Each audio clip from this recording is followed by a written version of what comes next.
Class 10-এর ভূগোল চতুর্থ অধ্যায় মাধ্যমিকের ভূগোল বর্জ্য ব্যবস্থাপনা। তোমরা সবাই মন দিয়ে শোনো, লেখো, সবাই লাইক অ্যান্ড সাবস্ক্রাইবটা অবশ্যই দিয়ে দাও। কঠিন বর্জ্য থেকে যে গ্যাস পাওয়া যায় তা হলো মিথেন।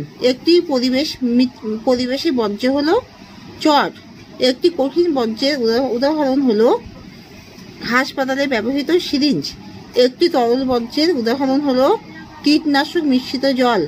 একটি গ্যাসীয় বর্জ্যের উদাহরণ হলো জীবাশ্ম জ্বালানি। হিরোশিমা নাগাসাকিতে নিক্ষিপ্ত বোমা বিষহীন বর্জ্যের উদাহরণ। ভাঙা মগ কি প্রকার?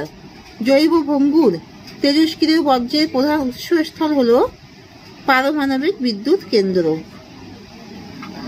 বিষাক্ত বর্জ্য পদার্থকে এখানে বিষাক্ত বর্জ্য পদার্থ হলো হ্যাজার্ডাস ওয়েস্ট। খবরের কাগজ এক প্রকারের জৈব ভঙ্গুর। চিকিৎসা সংক্রান্ত বর্জ্যের মধ্যে উল্লেখযোগ্য হলো স্যালাইনের বোতল। বর্জ্য জল শোধনের প্রক্রিয়াকে ভাগ করা যায় 3টি স্তরে। বর্জ্য ব্যবস্থাপনা প্রক্রিয়ায় কটি স্তর দেখা যায়? 3টি। বায়ুতে উপস্থিত জীবাণু বর্জ্যে জৈব পদার্থের বিশ্লেষণ ঘটলে তাকে বলে কম্পোস্টিং। পৌর বর্জ্য শহর থেকে দূরে সরিয়ে মাটিতে পুঁতে দেওয়ার পদ্ধতিকে বলা হয় জমি ভরাটকরণ। বৈজ্ঞানিক পদ্ধতিতে কোনো ব্যবহৃত দ্রব্যকে পুনরায় পূর্বাবস্থায় ফিরিয়ে আনার পদ্ধতিকে বলে পুনর্ব্যবহার। ফ্লাই অ্যাশ কি প্রকার বর্জ্যের উদাহরণ? ফ্লাই অ্যাশ হলো কৃষিজ। ডিডিটি কি প্রকার বর্জ্যের উদাহরণ? ডিডিটি হচ্ছে কৃষিজ। বিভিন্ন ইলেকট্রনিক্স বস্তুজাত বর্জ্যকে কি বলে? ই ওয়েস্ট। ল্যান্ডফিল থেকে উৎপন্ন গ্যাস হলো অ্যামোনিয়া। জৈব বর্জ্য পদার্থের পচনের ফলে উৎপন্ন সারকে কি বলে? জৈব সার বা বায়ো ফার্টিলাইজার। দুটি তেজস্ক্রিয় বর্জ্যের উদাহরণ। দুটি তেজস্ক্রিয় বর্জ্য হলো রেডিয়াম 226 এবং কার্বন 14। দুটি লৌহ ইস্পাত শিল্পের নাম লেখো যেখান থেকে দূষিত গরম জল নির্গত হয় ব্লাস্ট ফার্নেসে ও তাপবিদ্যুৎ কেন্দ্র থেকে। জৈব ভঙ্গুর দুটি বর্জ্যের উদাহরণ দাও। শাকসবজি, খাবারের অবশিষ্টাংশ।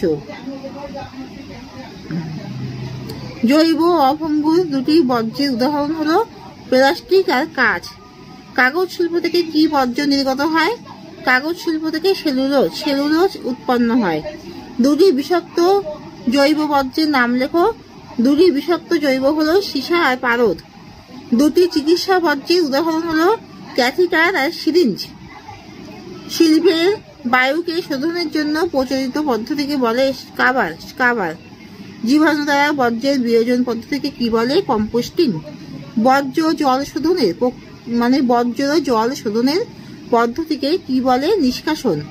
মাটিতে পুঁতে বর্জ্যের অপসারণ পদ্ধতিকে কি বলে? জমি ভরাটকরণ। দুটি কৃষি বর্জ্যের উদাহরণ হলো পেস্টিসাইড আর কীটনাশক দ্রব্য। গৃহস্থালিতে ব্যবহৃত দুটি কঠিন বর্জ্যের উদাহরণ দাও। কোল্ড ড্রিঙ্কসের বোতল আর দুধের প্লাস্টিক প্যাকেট। গৃহস্থালিতে ব্যবহৃত দুটি তরল বর্জ্যের উদাহরণ হলো সাবান কাঁচা জল, তরকারি জলীয় অবশিষ্টাংশ বা উচ্ছিষ্ট অংশ। বর্জ্য পুনর্নবীকরণ বা বিদ্যুৎ উৎপাদনে ব্যবহৃত হচ্ছে। উদাহরণ দাও। আখের ছিবড়া থেকে উৎপাদিত বিদ্যুৎ। বর্জ্যের পরিমাণ কমানোর পদ্ধতিকে কি বলে? রিডাস। বর্জ্যের আবার ব্যবহারযোগ্য হওয়ার পদ্ধতিকে কি বলে? রেস। বর্জ্যের মধ্যে যেগুলি জীবাণু দ্বারা বিয়োজিত হয় তাকে কোন ধরনের বর্জ্য বলে? বায়োডিগ্রেডেবল বা জৈব ভঙ্গুর বর্জ্য। তেজস্ক্রিয় বর্জ্য কোন শিল্প থেকে নির্গত হয়? পারমাণবিক শিল্প থেকে। রাসায়নিক শিল্প থেকে নির্গত বর্জ্যের উল্লেখ করো। রং, অ্যাসিড আর তেল। ভারতের শহরে প্রতিদিন কত পরিমাণ বর্জ্য সৃষ্টি হয়? 500 গ্রাম। ভারতের গ্রামে প্রতিদিন কত পরিমাণে বর্জ্য সৃষ্টি হয়? 300 গ্রাম। তৈল শোধনাগার থেকে অসম্পূর্ণ দহনের ফলে উদ্ভূত কণাকে কি বলে? পেট্রোকোক। কয়লা দহনে সৃষ্ট সূক্ষ্ম আণুবীক্ষণিক ভস্মকে কি বলে? কয়লা দহনে সৃষ্ট সূক্ষ্ম আণুবীক্ষণিক ভস্মকে কি বলে? Fly ash. বর্জ্য কাকে বলে? ব্যবহারে অযোগ্য, পরিত্যক্ত, কঠিন, তরল, গ্যাসীয় অবস্থায় প্রকৃতিতে পড়ে থাকা বস্তু বা পরিবেশ দূষণের অন্যতম কারণ তাকে বলে বর্জ্য, যেমন ভাঙা প্লাস্টিক, ছেঁড়া কাগজ, নোংরা জল ইত্যাদি। পদার্থের বস্তুগত অবস্থা অনুসারে বর্জ্য কয় প্রকার? বর্জ্য 3 প্রকার: কঠিন, তরল, গ্যাসীয়। কঠিন বর্জ্য কাকে বলে? যে কঠিন বস্তু অব্যবহৃত অবস্থায় পরিবেশের অবনমন বা দূষণ ঘটাতে সাহায্য করে তাকে বলে কঠিন বর্জ্য, যেমন খাবারের অবশিষ্ট অংশ, গৃহস্থালির জঞ্জাল, প্লাস্টিক, পেপার, ভাঙা কাচের বোতল, চট, সিরিঞ্জ, ইলেকট্রনিক্স দ্রব্য ইত্যাদি। কঠিন বর্জ্য পোড়ানো উচিত নয় কেন? কঠিন বর্জ্য পোড়ালে তা থেকে যে গ্যাসগুলি, যেমন sulphur dioxide, hydrogen fluoride, carbon monoxide, এইসব গ্যাস যে নির্গত হয় তা পরিবেশে দূষণ ঘটায়।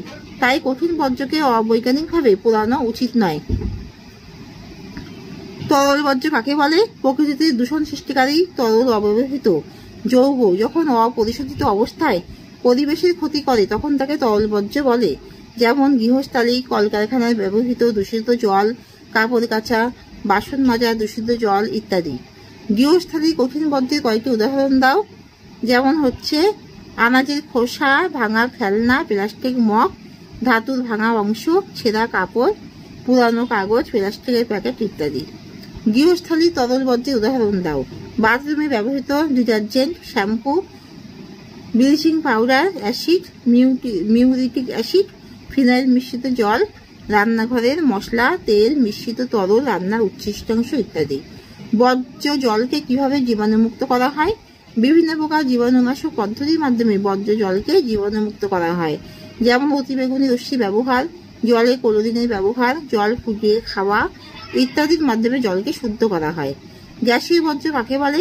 বাতাসে ভাসমান লবণকণা, বায়ুকণা, ধূলিকণা যখন পরিবেশে ক্ষতিসাধন করে তখন তাকে বলে গ্যাসীয় বর্জ্য, যেমন কলকারখানা এবং ইটভাটা থেকে নির্গত ধোঁয়া, যানবাহনের ধোঁয়া, গৃহস্থালী থেকে নির্গত কার্বন মনোক্সাইড ও carbon die oxide, methane, ammonia ইত্যাদি।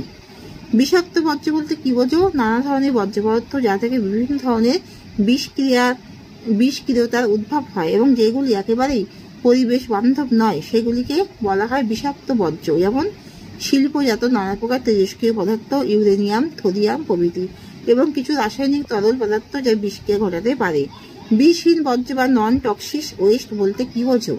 যেসব বর্জ্য পদার্থগুলি বিষক্রিয়তা নেই, যেগুলি পরিবেশে কোনো প্রকার ক্ষতিসাধন করে না, তাদের বিষহীন বর্জ্য পদার্থ বলে বা বায়োডিগ্রেডেবল বলে। বর্জ্য বা বৈদ্যুতিক বর্জ্য বা ইলেকট্রনিক ওয়েস্ট কাকে বলে? বর্তমানে বিশ্বে নানান ইলেকট্রনিক্স দ্রব্য ব্যবহৃত হয়। এই দ্রব্যগুলি অব্যবহৃত বাতিল অংশের মধ্যে পরিবেশ দূষণকারী পদার্থ থাকে। এই জাতীয় বর্জ্যকে বিওয়েস্ট বলে, যেমন সার্কিট বোর্ড, টিভি বা কম্পিউটার মনিটর, কম্পিউটারের ব্যাটারি ইত্যাদি। বিশ্লেষ্য বর্জ্য বা বায়োডিগ্রেডেবল ওয়েস্ট কি? যে বর্জ্য পদার্থ পরিবেশে কোনো ক্ষতি করে না, ব্যবহারের পরবর্তী বাতিল অংশ পরিবেশে উপস্থিত বিভিন্ন জীবাণু বা ব্যাকটেরিয়া দ্বারা বিয়োজিত হয়ে পরিবেশে ফিরে আসে, তাকে বায়োডিগ্রেডেবল ওয়েস্ট বলা হয়, যেমন সবজি, পাতা, ফল, ফুল ইত্যাদি। এখানে শেষ করছি। তোমরা সবাই ভালো থাকো, সুস্থ থাকো, সবাই ভালো করে মন দিয়ে পড়াশোনা করো, সবাই ভালো করে মনোসংযোগ করে পড়াশোনা করো, তোমাদের ভবিষ্যৎ খুব ভালো ব্রাইট হোক, আমি এটাই কামনা করছি। আর তোমরা সবাই ভালো করে পড়াশোনা করো, ভালো থাকো, সবাই লাইক অ্যান্ড সাবস্ক্রাইবটা অবশ্যই দিয়ে দাও। এখানে শেষ করলাম।